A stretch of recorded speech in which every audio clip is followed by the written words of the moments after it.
কাঁচামরিচ, কাজু বাদাম, পেস্তা বাদাম, কিচমিচ, আদা রসুন পেস্ট করে নিব। হ্যালো ফ্রেন্ডস, সবাই কেমন আছো? নিশ্চয়ই ভগবানের কৃপায় ভালো আছো, আমিও ভালো আছি। তো আজকে আমি বাসায় একদম সিম্পল রান্না করব। তো চিকেনটা আমি হালকা করে ভেজে নিয়েছি, তারপর আমি রোস্ট বসিয়ে দিয়েছি। রোস্টের কালারটা কেমন হয়েছে বন্ধুরা প্লিজ কমেন্টস করবে। তো রোস্ট প্রায় হয়ে এসেছে, এখন আমি রোস্ট নামিয়ে বসিয়ে দিব পোলাও।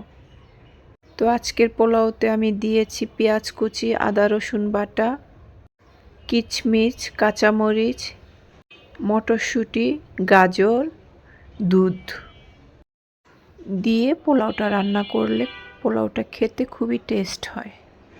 সাথে ছিল চিংড়ি মাছ ফ্রাই। তো আমার রান্নাটা কেমন হয়েছে বন্ধুরা? আমি ইউটিউবে একদমই নতুন।